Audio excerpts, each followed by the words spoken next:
오늘 읽은 말씀으로 약함 위에 펼쳐진 은혜의 장막이라는 제목으로 하나님의 말씀을 전하겠습니다. 여러분, 활 아시죠? 활을 쏘는 장면을 한번 떠올려 보시기 바랍니다. 화살은 관역을 향해 앞으로 날아가야 합니다.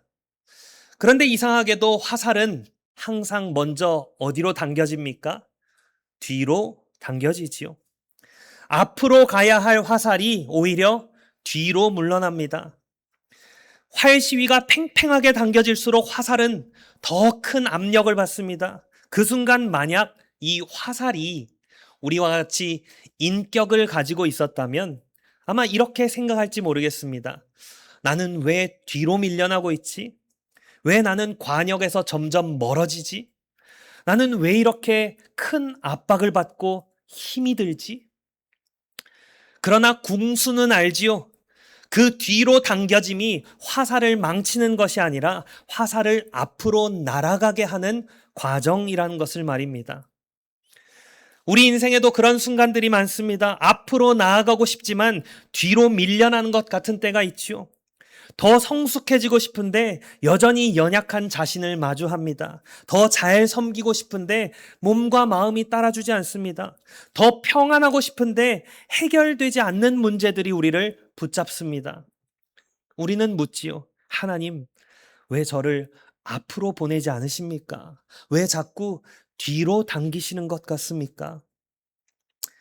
우리 사회는 강함을 요구합니다. 더 빨리, 더 크게, 더 많이, 더 높이 이루라고 말하지요. 약함은 감추어야 하고 실패는 어떻게 해서든지 빨리 지워야 하며 고난은 가능하면 피해야 할 것으로 여깁니다.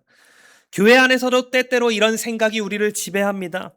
믿음이 좋은 사람은 늘 강해야 하고 은혜를 받으면 모든 문제가 금방 해결되어야 한다고 생각합니다. 그러나 오늘 말씀은 다른 길을 보여줍니다. 하나님은 우리의 약함을 단순한 후퇴로만 보지 않으십니다. 때로는 바로 그 약함의 자리에서 예수 그리스도의 능력을 가장 밝히 드러내십니다. 오늘 말씀을 세 가지 요점으로 살펴볼 텐데요. 첫째, 자랑의 자리를 옮기십시오. 자랑의 자리를 옮기십시오. 둘째, 하나님이 설계하신 복된 가시를 바라보십시오. 셋째, 우리의 약함 위에 머무는 그리스도의 능력을 의지하십시오. 바울 사도는 1절에서 이렇게 말합니다. 무익 하나마 내가 부득불 자랑하노니 주의 환상과 계시를 말하리라. 사실 이 말에는 바울의 불편한 마음이 담겨 있습니다. 그는 자랑하고 싶어서 자랑하는 것이 아닙니다. 부득불, 어쩔 수 없이 자랑한다고 말합니다.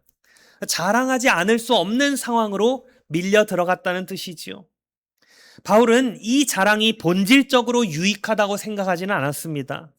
그렇다고 자신이 받은 그 환상과 계시 자체가 무가치하다고 말하고 있는 것은 아닙니다. 하나님이 주신 경험은 언제나 귀한 것이죠.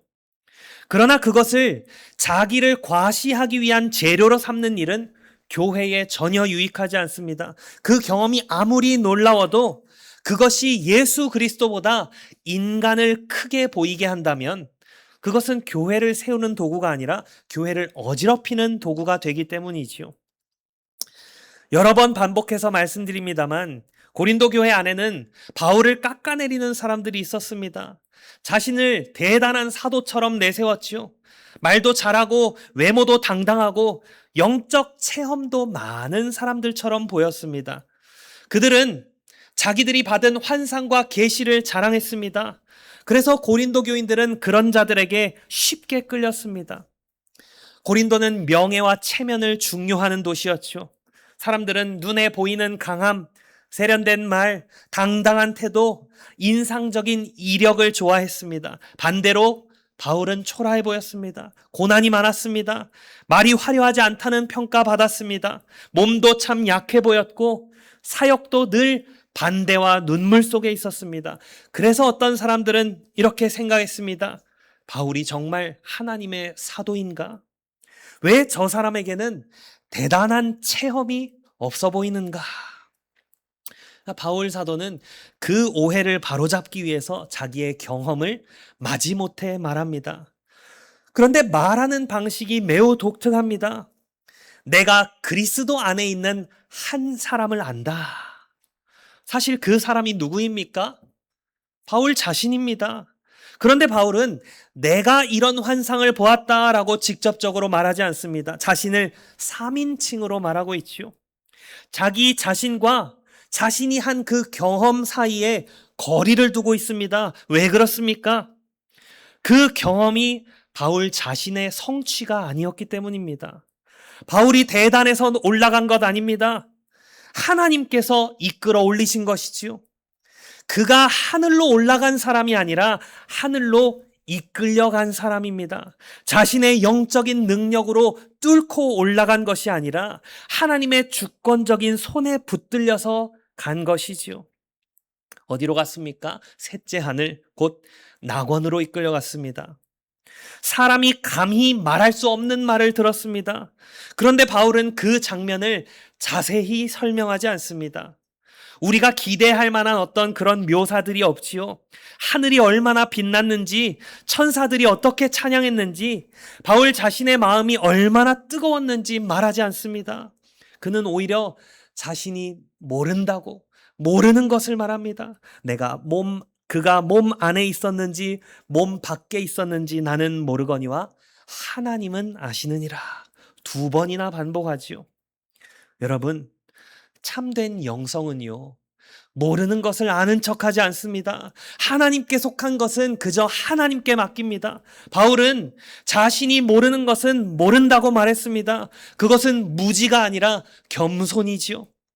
더 중요한 것은 바울이 그곳에서 들은 말을 전하지 않는다는 사실입니다.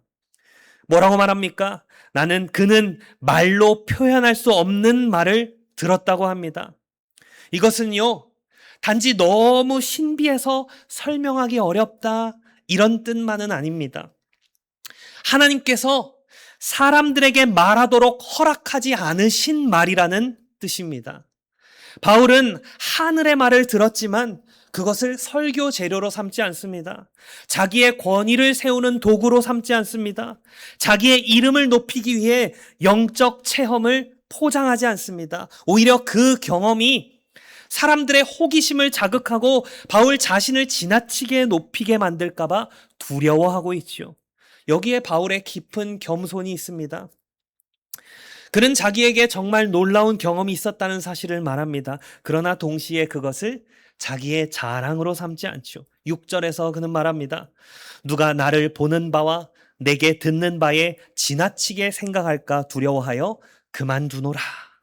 바울은요, 사람들이 자기의 그 숨겨진 신비한 체험 때문에 자신을 크게 보기를 원치 않았습니다. 사람들이 지금 바울 자기에게서 보고 듣는 것, 즉 십자가의 복음과 그 복음에 붙들린 삶을 통해 판단하기를 원했습니다. 바울에게 중요한 것은 내가 무엇을 경험했는가가 아니라 내가 지금 누구를 전하고 있는가였지요. 여러분, 이것은 오늘 우리에게도 참 중요한 말씀입니다. 교회 안에서도 믿는 사람들도 특별한 이야기에 쉽게 끌립니다. 그러니까 그렇게 많은 교회들이 간증 집회를 하는 것 아니겠습니까? 누가 무엇을 보았고 어떤 음성을 들었고 어떤 능력을 경험했다는 말에 마음이 움직입니다. 물론 하나님께서는 자기 백성들의 삶 속에서 다양하게 일하시고 역사하시죠. 그러나 우리의 믿음은 누군가의 사적인 경험 위에 서 있지 않습니다. 우리의 믿음은 오직 십자가에 못 박히고 부활하신 예수 그리스도를 증언하는 하나님의 말씀 위에 서 있습니다. 여러분, 다른 이의 경험이 우리를 구원하지 못합니다. 지식도 사람을 구원하지 못합니다. 도덕적인 성실함도 사람을 구원하지 못합니다. 오직 그리스도께서 우리를 구원하십니다. 그러므로 우리는 자랑의 자리를 옮겨야 합니다. 나의 체험에서 예수 그리스도께로, 나의 성취에서 그리스도의 은혜로, 나의 강함에서 십자가의 복음으로 우리 자랑의 자리가 옮겨져야 합니다. 바울은 이렇게 환상과 계시를 말하다가 멈추지요. 그리고 이제 우리를 가시의 자리로 데려갑니다. 왜냐하면 그 가시의 자리에서 그리스도의 말씀이 더욱 선명하게 들리기 때문입니다. 7절에서 바울은 말하죠.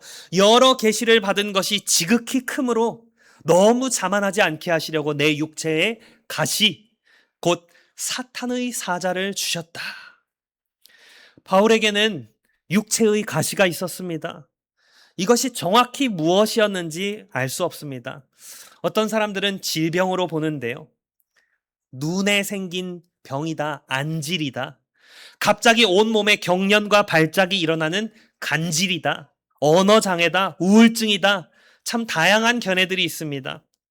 또 어떤 이들은 이것이 질병이 아니라 끊임없는 박해라고 보았습니다. 그런데 본문은 분명히 말하지 않거든요. 어쩌면 이것이 우리에게 훨씬 더 유익합니다. 만일 바울 사도의 이 가시가 한 가지로만 정해져 있었다면 우리는 이 말씀을 바울의 이야기, 즉 남의 이야기로만 들었을 것입니다. 그러나 성경은 이 가시의 정체를 열어둡니다. 그래서 우리 각자가 자기 삶의 가시를 이 말씀 앞에 가져오게 하시는 것이지요. 누군가에게 가시는 참 오래된 질병입니다. 누군가에게는 불안과 우울증입니다. 누군가에게는 관계에서 얻은 상처입니다. 누군가에게는 쉽게 해결되지 않는 가정의 문제입니다. 부모를 돌보는 무게일 수 있고 방황하는 자녀를 바라보는 아픔일 수 있지요.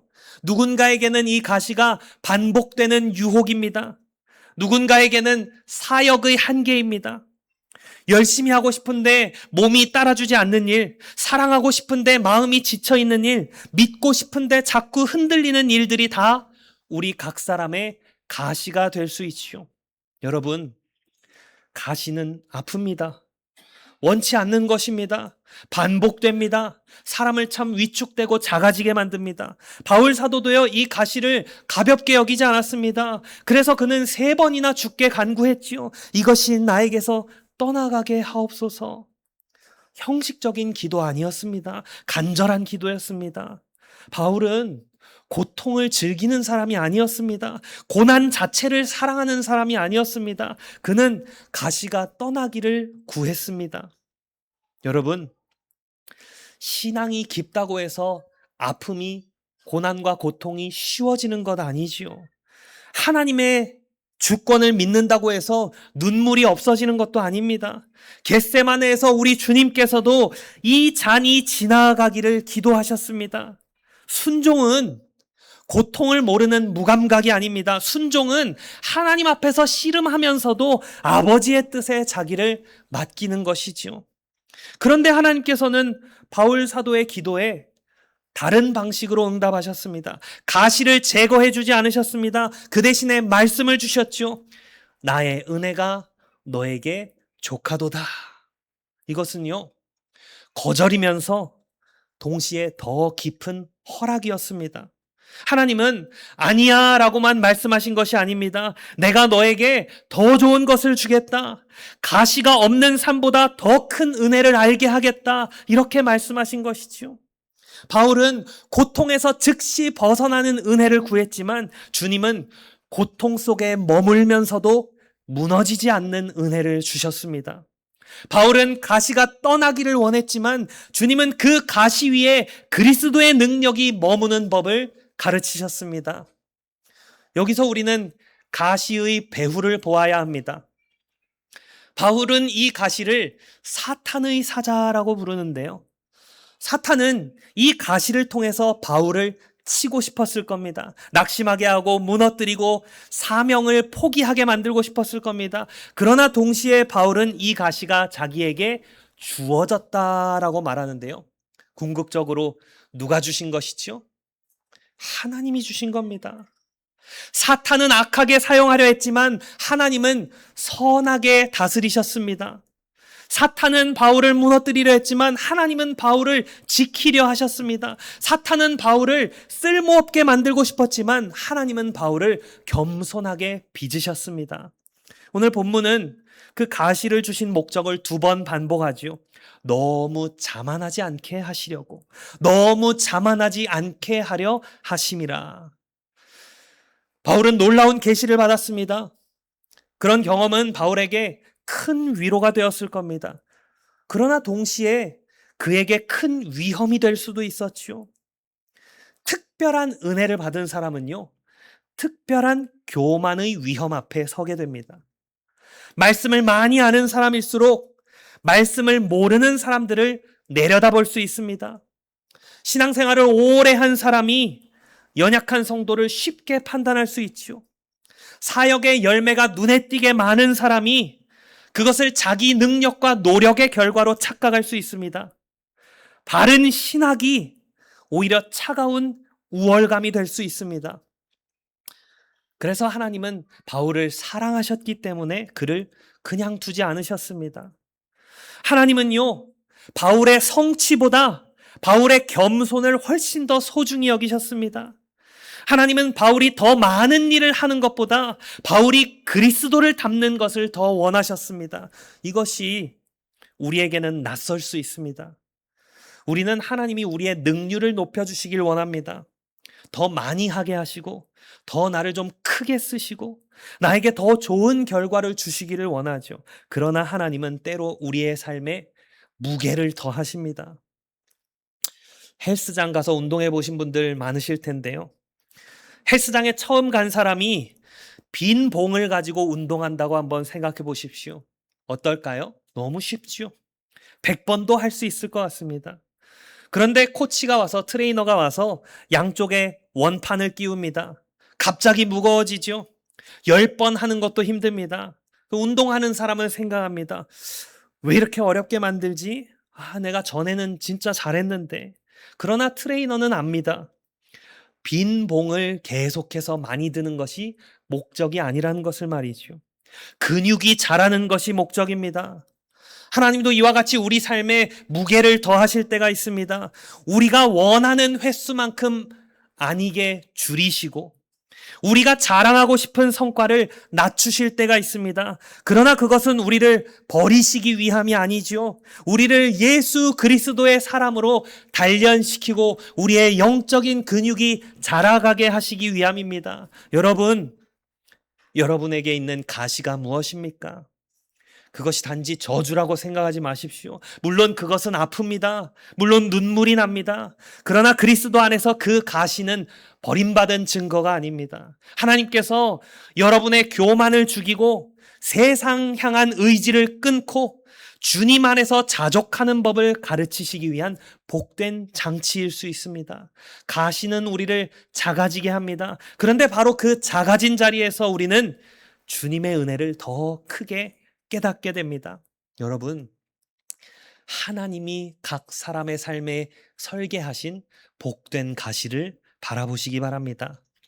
마지막으로 약함 위에 머무는 그리스도의 능력을 의지하십시오. 주님은 바울에게 말씀하십니다.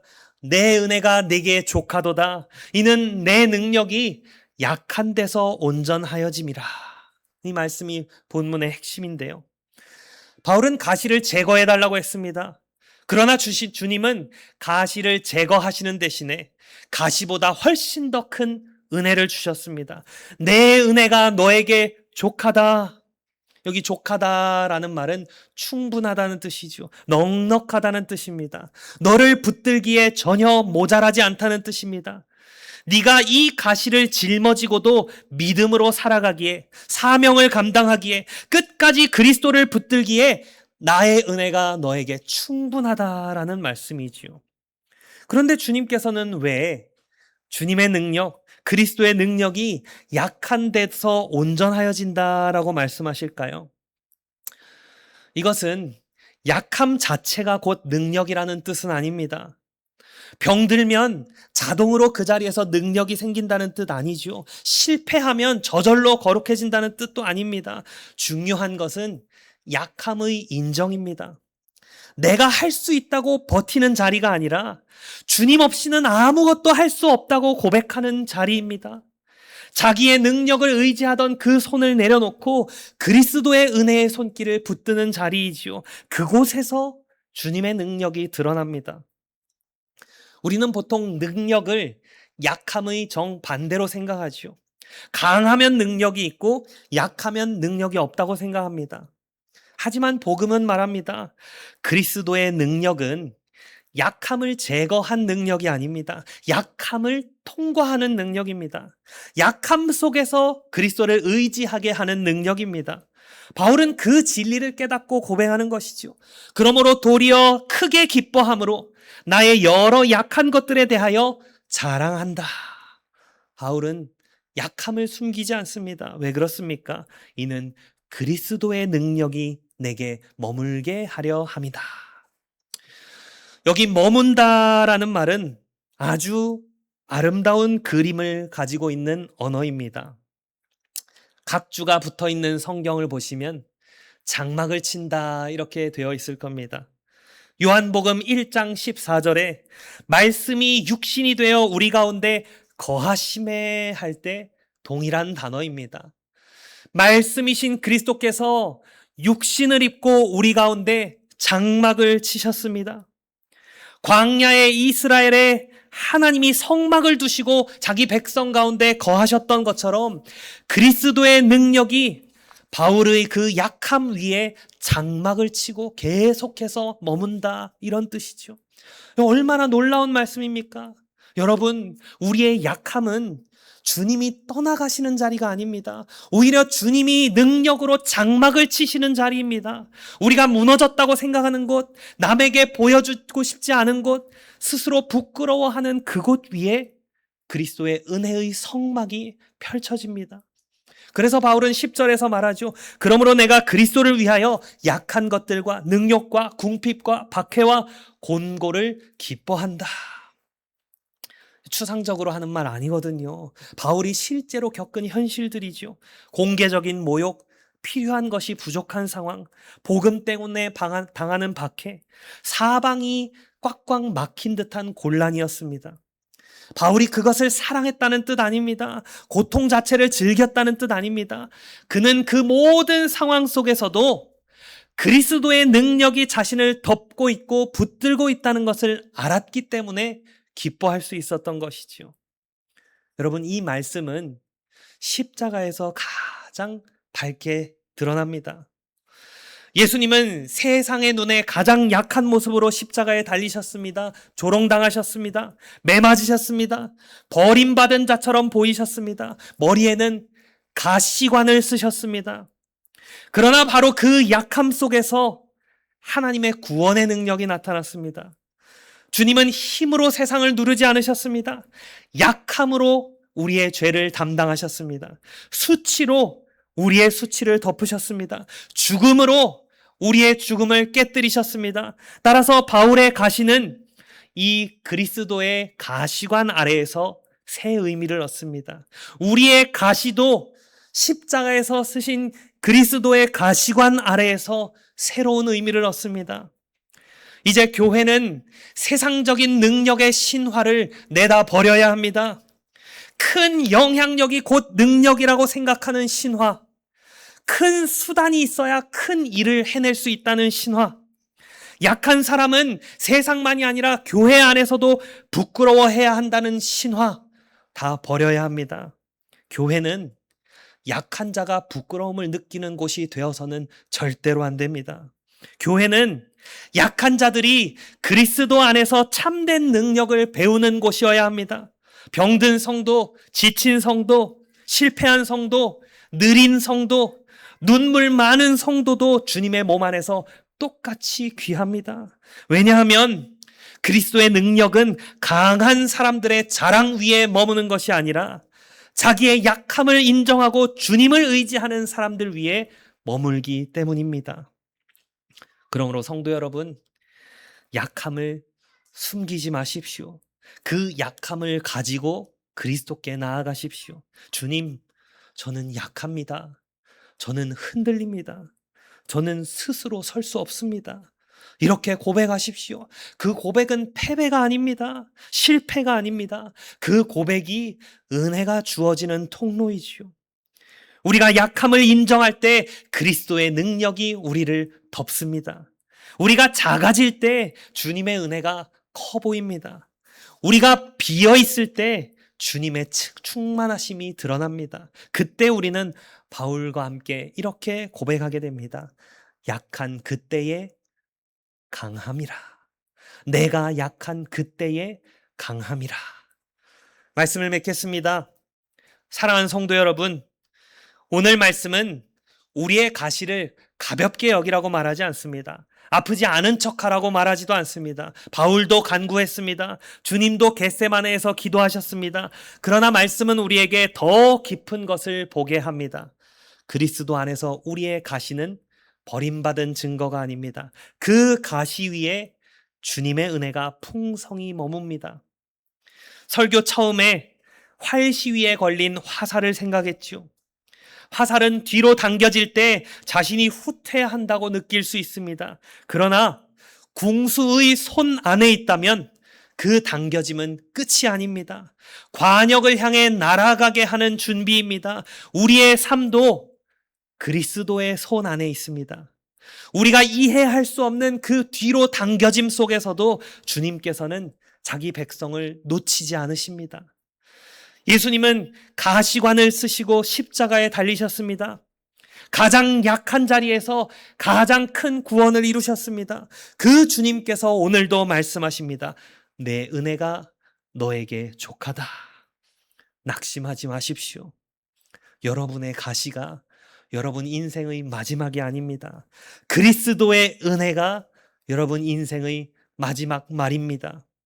내가 약한 그때의 강함이라. 이 복된 고백이 우리의 눈물 속에서도, 질병 속에서도, 사역의 한계 속에서도, 가정의 무게 속에서, 일터의 무게 속에서도 조용히 그러나 단단하게 피어나기를 바랍니다. 약함 위에 은혜의 장막을 펼치시는 주님께서 우리를 끝까지 붙드실 것을 굳게 믿으시기를 주님의 이름으로 축원합니다. 아멘.